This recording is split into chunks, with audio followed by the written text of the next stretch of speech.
Good afternoon, everyone. My name is Jay Manari, Festival Director of MiraBan UK Film Awards, second edition. We're here with Jay Mohan. We were here also a few minutes ago before live stream just bailed on us, but now we're back. So hopefully, trying to start from where we were, I'll give you a little bit of an introduction about Jay and his film again. This movie is a short called I Resign. It's a movie about institutional racism. It's a short that had more than 100,000 views. It's certainly raised an attention to the topic.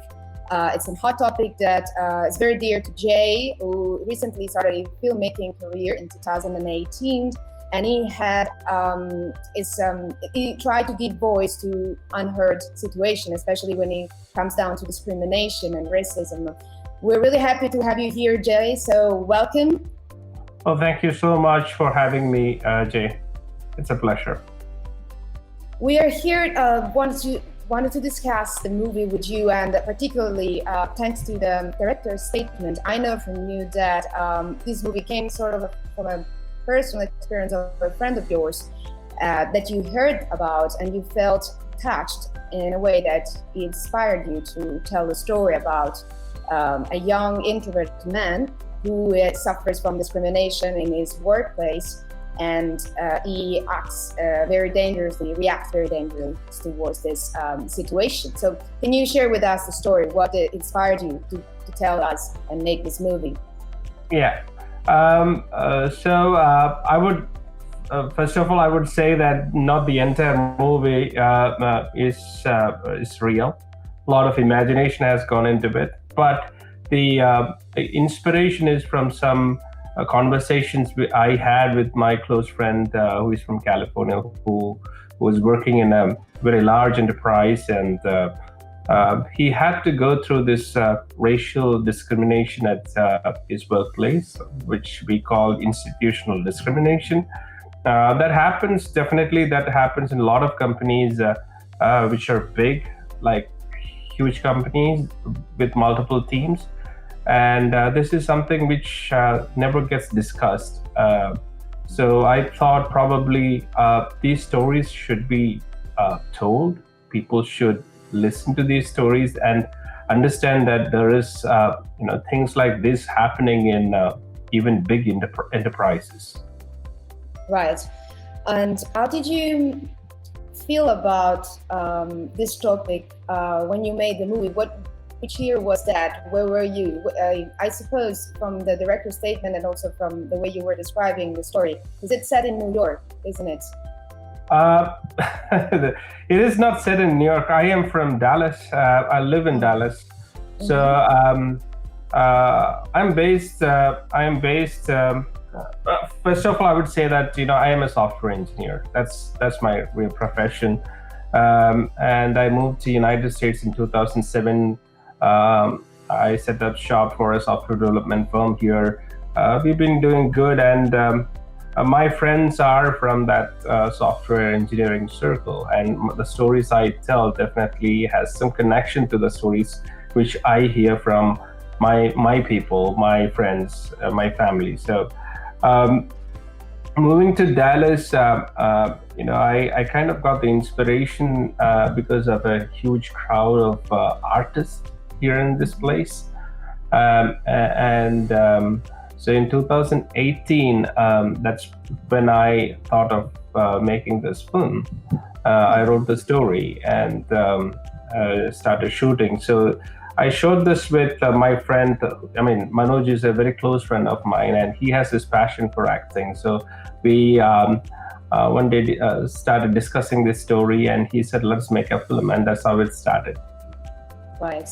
Yeah. And do you think, because of the incredible attention that your film was drawn to this topic, it sort of became, the movie itself was sort of an institution? You mentioned you reached up to 35,000 followers, and in a way, you became a point of reference for people that maybe are in that field and felt touched from the story. Did you manage to have a connection with also Black Lives Matters? Did you manage to try to expand the short and reach also to these institutions that try to fight for human rights and especially Black people starts? So this little film is a 6-minute film. Right now, it has got around 340,000 views on YouTube. It has been viewed on multiple platforms. It has got around 50 plus film festival nominations, around 20 awards. So it has gained a lot of traction, especially during this tough times with all these incidents related to racism happening here, as well as in few parts of the world. We definitely, as a team, we all get a lot of messages from people who understand this topic and who have gone through the pain, and we certainly share the sympathies. We are artists, though. We don't want to go into a political debate about what is right, what is wrong. We just wanted to tell a story of something which happened. That's what this film is all about. So we do understand that this is a very, very tough topic to discuss. I mean, if you go to our Facebook page, you can see a lot of discussions, debates, and name callings of people agreeing to it, people disagreeing to it. So it's a thing which, as an artist, we don't want to go beyond a certain limit, but we want to tell stories that to make these conversations happen, and people to make people understand that there is something something like this is happening even in the world of corporates and enterprises. Exactly. Yeah. And actually, being this a very sensitive topic, it also expands to so many layers and areas like the cyberbullying, any sort of discrimination that really we don't know how people are mentally affected by that. There are people who are strong, who can resist towards certain actions, and there's certain people that are obviously drawn and completely down by it. So it's very difficult. Right. I understand the limitations also, that in a way the artist tries to draw the line, to say we are making this to make people aware. It's beyond judgmental intentions. Right. I wanted to ask you, without trying to spoiling the story, so that people, when they watch it, they enjoy it fully. How close could you feel to the lead character that also is the one that you were playing? So is that something that you related, because you obviously experienced discrimination, and there were some, I would say, low moments, down moments, when you didn't really, you felt sometimes I might do that, or you never felt that way, but you certainly felt drawn to say, I have very close friends who might even react like that, and I want this voice to be heard for them. Well, I might have to disclose certain things then. So the character, I mean, the friend whom this story is inspired from, I mean, he did have this kind of thoughts, suicidal thoughts, and he obviously wanted to purchase a gun, and I mean, he had all this kind of thoughts in his mind, but luckily he went for treatment. He took professional help. Then he moved on, with his life, and he actually jumped to another company. And I mean, luckily he's doing okay now.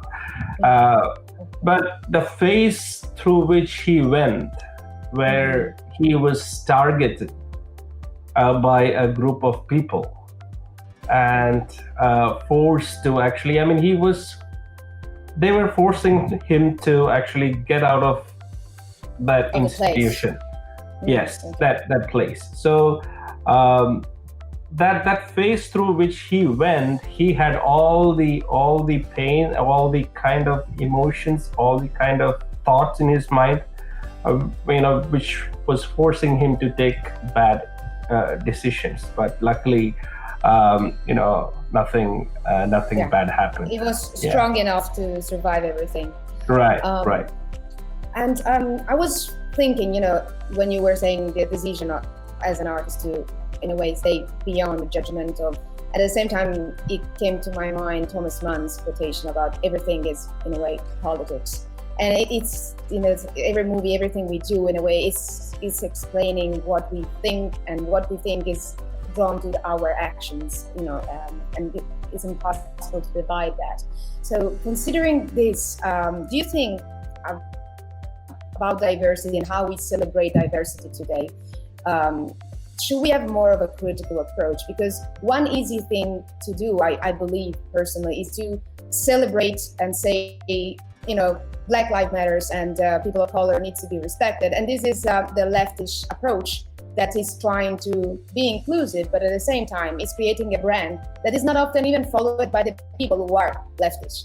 So how can we go beyond this facade of good intentions with, that lack then physical action, and so physically help the people who really need to be respected, not only because of their color, but because of their humans, and everyone needs the same amount of respect in any kind of environment.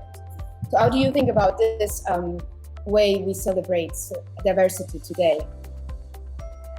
Yeah, I certainly don't want to go into a political side of this aspect, but from an artist's point of view, what I believe we should, as artists, we should do is tell more stories of emotions people have, the real thoughts, the real feelings of individuals when they go through a situation where they are discriminated probably by their color or sex or ethnicity or diverse factors.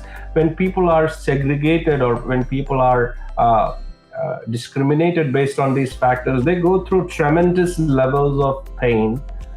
Their emotional level, the decisions they make, their emotions, all that, if we can tell people, make them understand that, look, see this, the pain this person is going through, understand that your action is creating pain for people.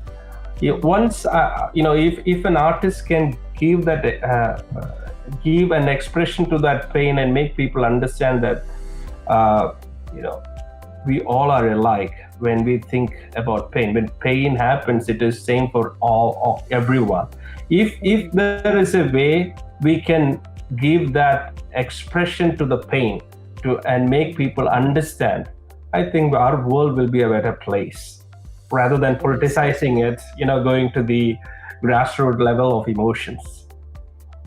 Right. I mean, I believe as you that there is a moral obligation that I think artists are able to rise up and make us think twice. And I still believe it's also part of, a political life, but not necessarily we have to, be politically engaged to be politically correct. Right. At the same time, one question is more about the production of the film, just to go more into the behind the scenes. So I believe, how many people in the crew? Was a small team? I want to know, it's very important for us. This is a movie, film festival for independent filmmakers. So we are used to any kind of level of crew. It could be a small crew, it could be one person crew, it could be 10 people crew, it could be 20, depends. So our crew, the entire crew, including the actor, is 5. We are 5 people. So I was the writer, cinematographer, and the director. I had Vinu, my friend, doing all the other like an associate assistant director. He was taking care of all the scheduling and all that, set up and the gaffer, lighting, all that thing, he was taking care of. The narration was done by Manoj Barraj, and the acting done by Manoj Pillai, and the music was done by my friend Ashwin. So we are a very small team, and we pulled it off. Probably in 3 weeks. Yeah, 3 weeks, 3 weekends. Actually, that's a very tough schedule. Everything Yeah. included post-production, or is just production? The post-production took some more time, I guess. I mean, the shooting and all the pre-production shooting took 3 weeks, and the post-production, I believe, it took a month for him to make the music and to complete the editing and everything. Well, still a tough schedule anyway. Yeah. Well, it was really a great pleasure to discuss the movie with you. I really hope the audience will enjoy it as much as we did. I will remind the audience that we are on live stream, and the movie will be available on the 28th, 29th, and 30th of August on our festival platform. At the same time, if he's one of the winners of this edition, it will be streamed for a week on our festival partner, Festival Emergence in Montreal, Quebec. So we wish you the best of luck. And also, we remind the audience they can vote for their favorite film of this edition among the shorts and the features. Please do watch all of them and give us your vote. We look forward to have your comments. And we really hope you enjoy the session with today, Jay Mohan and his movie, I Resign. Thank you, Jay, and thank you for being with us. Thank you so much. Thank you so much, Jay. Thank you. It was certainly a pleasure. Thank you.